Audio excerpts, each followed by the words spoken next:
I played a lot of great games in the past, and this one is my personal favorite.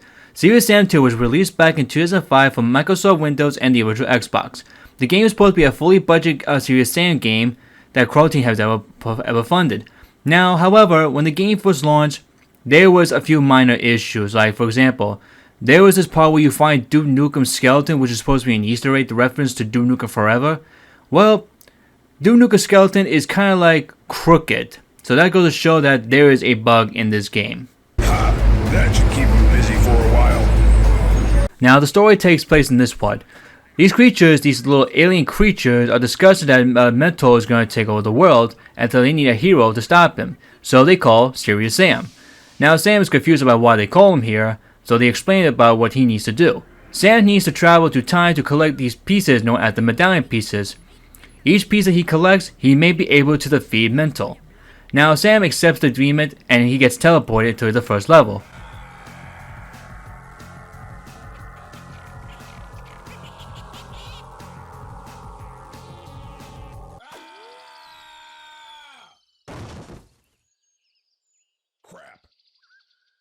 At the beginning of the level, Sam will get a call from Nady, the girl from the first game. She didn't have a voice yet at the time yet because the game was a tight budget game. After all, Crow Team is a tight budget company, so yeah. So she will help you out throughout the game. She'll give you advices and give you your objections of what you need to do throughout the game. Now this game does have a lot of weird enemies such as witches, Gore's soldiers, these dinosaur looking creatures, 3 pimples with heads, and these devil demons on run what seems to be like battle tanks or something like that. Like I said, this game is just a weird game. Now there are 5 bosses that have each medallion. One is a giant gorilla, a fat Asian creature, a giant bee, a creature that looks like Grim Reaper, and a dragon. Now the only enemies that may return in this game is the kamikazes, but unfortunately they've been replaced with clowns. They only made one small part of the cameo, and after that the rest has been replaced with clowns, which is kind of like, what the hell, Crow Team. And other than that, the wearables have been replaced with these rhino toy things. Looks kind of a bit weird, but funny. Pretty much like, it's all been replaced with new enemies. So the idea with this game is to make this game look fun and weird. And other than that, there's also treasure to collect in the game. There are like crates everywhere. You can break anything and you can find coins throughout the game. The more coins you collect, you'll earn an extra life. Now, the extra life may return in Serious Sam 2, which made its first appearance in Serious Sam on the original Xbox. Now, just keep in mind that, when Serious Sam was first ported over to consoles, they had to make Sam look completely different and make the game feel a bit different. That's why they made Serious Sam look more cartoony look. For those who play the PC version, you'll probably just use the Serious Sam more realistic look on the PC. But when he jumped to home consoles, when he made his first appearance on the Xbox, they had to redesign him and throughout the game also, just to make it more family, well, I wouldn't say family friendly, just to make it a little bit more something fit the home console, which I'm glad they did, because I really like Serious Sam's new look and on him cartoony look instead of the realistic look. Of course, they changed that into Serious Sam 3, but that's be another review for another time. There are also secrets throughout the level. Each time you find a secret, you'll find either more weapon ammunition or just more treasure. Pretty much, it's just there for the fun. My most favorite one to find was the skeleton of Duke Nukem. The final boss fight is Mental's Temple. Now, however, before you beat the temple, you gotta take out some enemies. And let me tell you, they're gonna throw a lot of enemies at you. They were throwing so many suicide clowns at me. Like, I kept dying so many times. I had to turn cheat mode on. I know, that's kind of messed up, but what do you expect?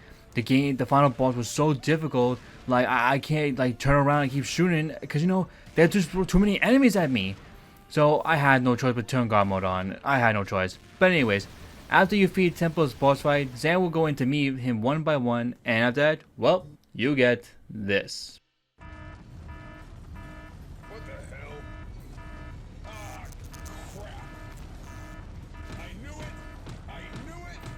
Plus, the ending is kind of funny too. Just watch.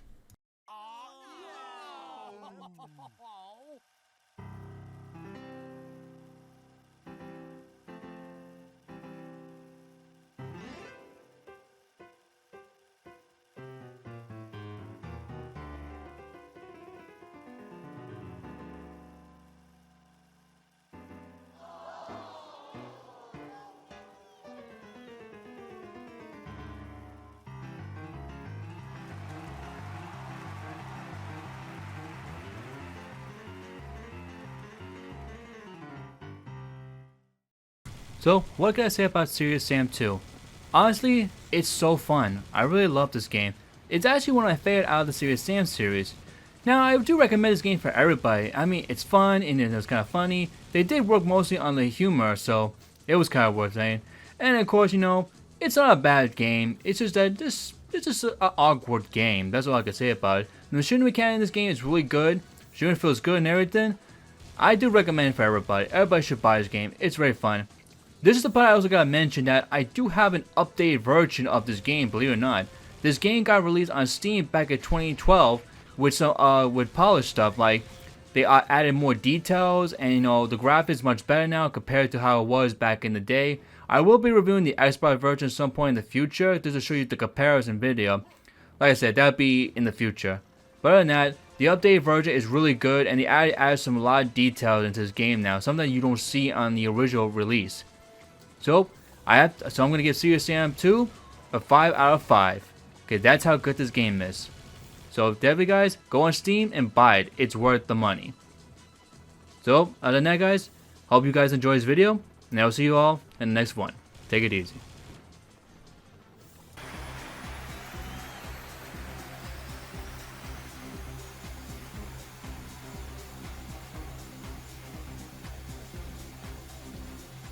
You go. I'll catch up with you. Still have some business to do here.